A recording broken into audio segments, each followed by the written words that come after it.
Thierry Breton nous parlait justement de l'Europe, ancien commissaire européen, et il explique, Guillaume, que nous avons un potentiel économique en Europe, nous avons un potentiel de financement. Le seul problème, c'est que contrairement aux États-Unis d'un côté et à la Chine de l'autre, c'est difficile de s'accorder, c'est difficile d'avancer comme un seul homme, c'est difficile du coup de trouver un moyen de craquer les frontières. Et si vous lisez l'article qu'on a publié lundi, Thierry Breton plaide pour qu'on améliore ses capacités de financement à l'échelle européenne.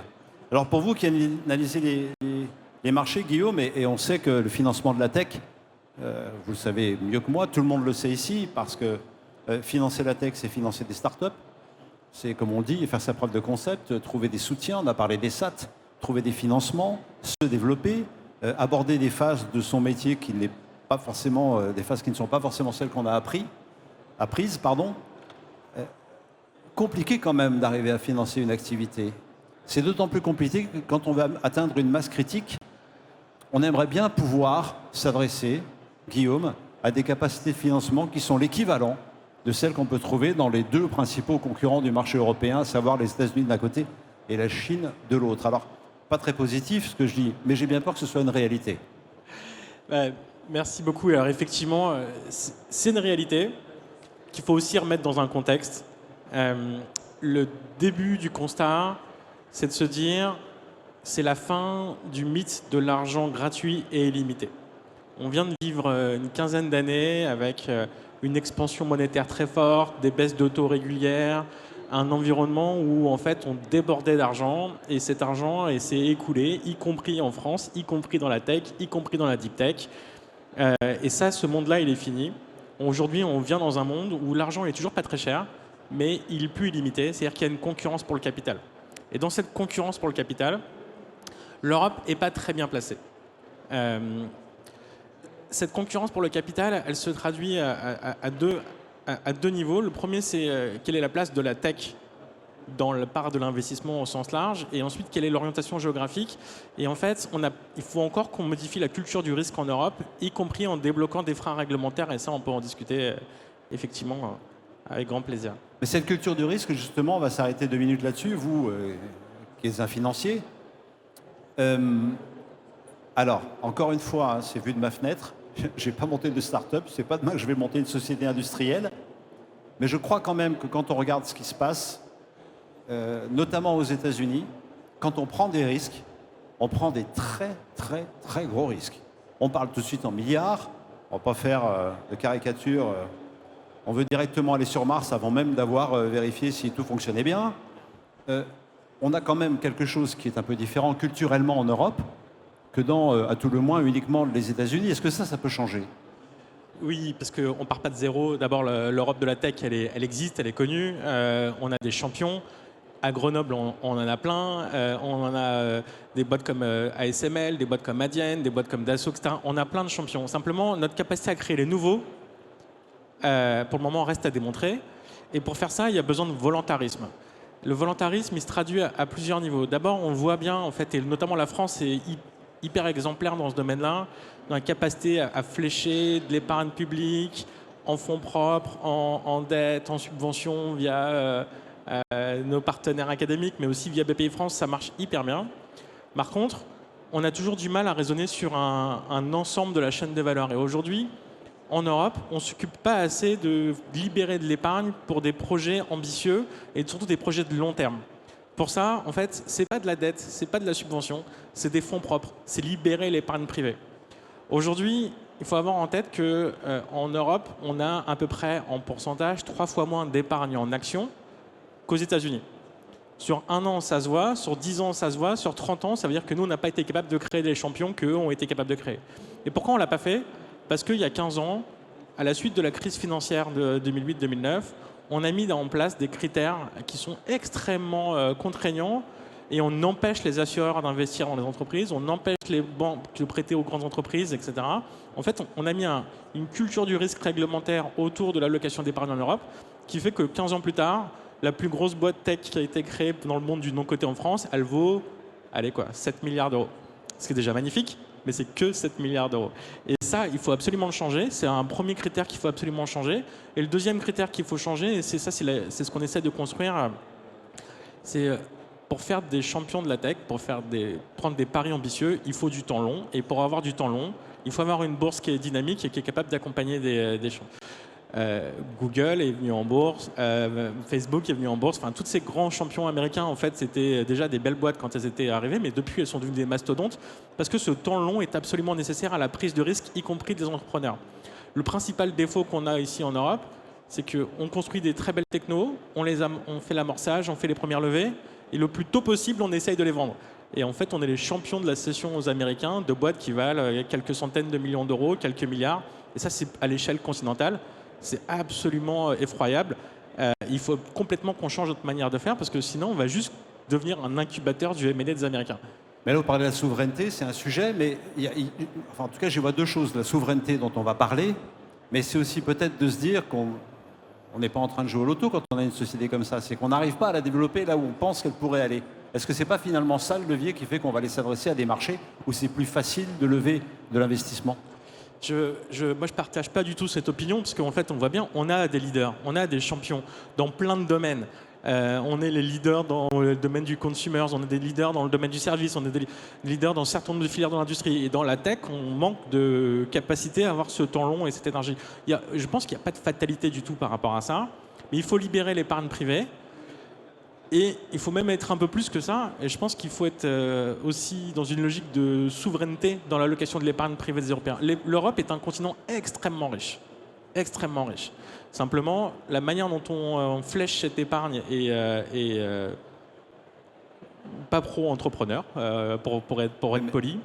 Et dans la part d'épargne qu'on a qui pourrait être investie chez les entrepreneurs, on en a les 2/3 qui s'exportent chaque année. Chaque année, c'est 300 milliards d'euros que les Européens investissent ailleurs qu'en Europe, principalement aux États-Unis. Oui, c'est précisément ce qui nous manque pour faire la transition technologique. Ce que vous dites, c'est qu'il y a de l'argent en Europe et que cet argent finance des activités aux États-Unis notamment parce qu'il y a l'espoir de voir une action, bon, les arbres ne grimpent jamais jusqu'au ciel, mais une action fortement augmentée. Pour qu'on soit bien d'accord entre nous, ce que vous préconisez, c'est que cette épargne européenne soit investie dans des projets européens et que la nature de l'épargne change en tant que telle, c'est-à-dire qu'on soit plus dans de l'épargne à risque que dans de l'épargne finalement assez dérisquée avec un petit 3-4% adossé à l'euro, etc. C'est ça ? Alors, oui, c'est ça, pour faire simple. En fait, il faut qu'on intègre le fait qu'on ne peut pas être dépendant des États-Unis et pour notre technologie et pour nos investissements.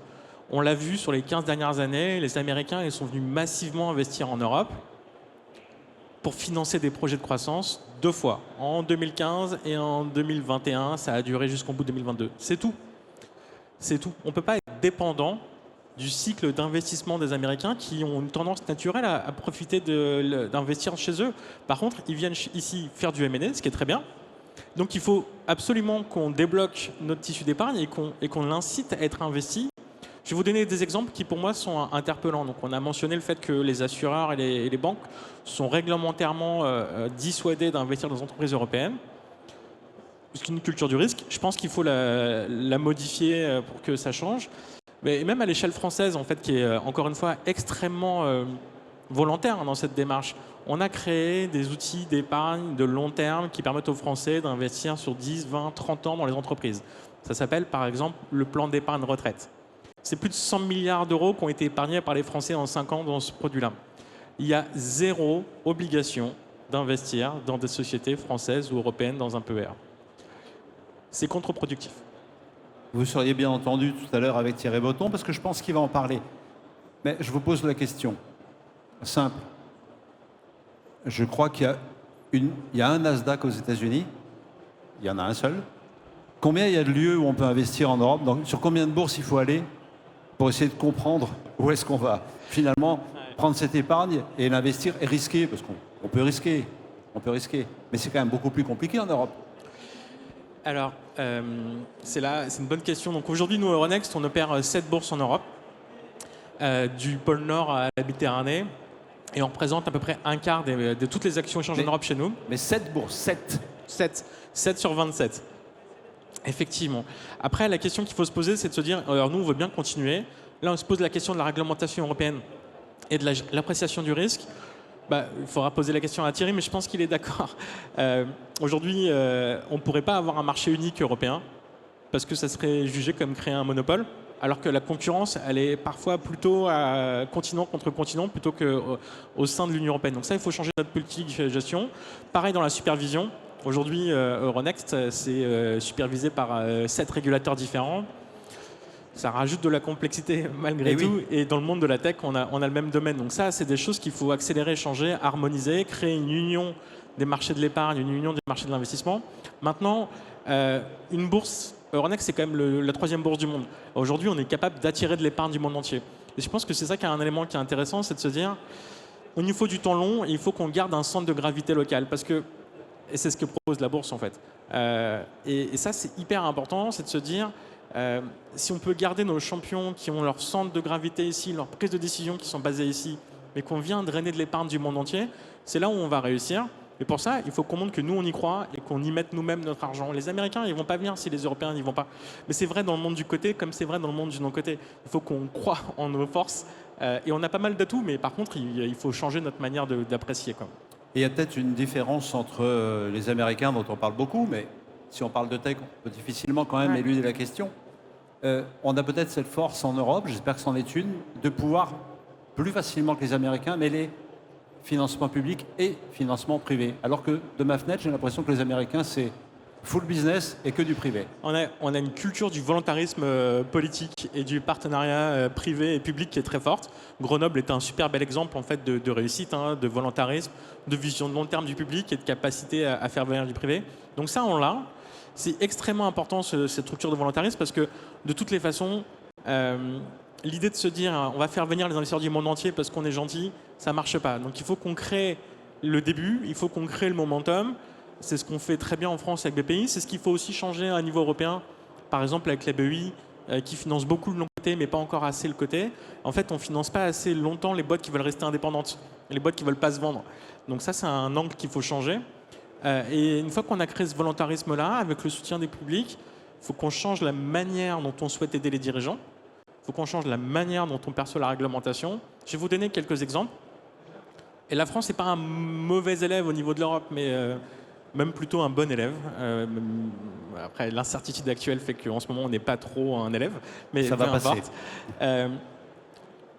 Il faut intégrer le fait que le développement d'entreprise, il n'est pas monolithique. Quand on parle des grandes entreprises cotées, des grandes entreprises indépendantes, et qu'on veut faire venir les nouvelles champions européens et qu'on leur laisse ces indépendances, il faut d'abord se dire il faut de la proportionnalité. On ne peut pas demander la même chose à une start-up industrielle qui est en train d'investir et d'innover, et on l'espère pour créer des emplois pendant 40 ans, à un très très grand groupe installé, global, et qui fait du service. On ne peut pas avoir la même manière d'appréhender les obligations, la même manière d'appréhender les contraintes. Il faut qu'on soutienne les sociétés plus petites, il faut qu'on soutienne les boîtes de croissance, il faut qu'on ait le même réflexe vis-à-vis du monde de l'argent. On ne peut pas se dire 1 euro investi dans une entreprise, c'est la même chose.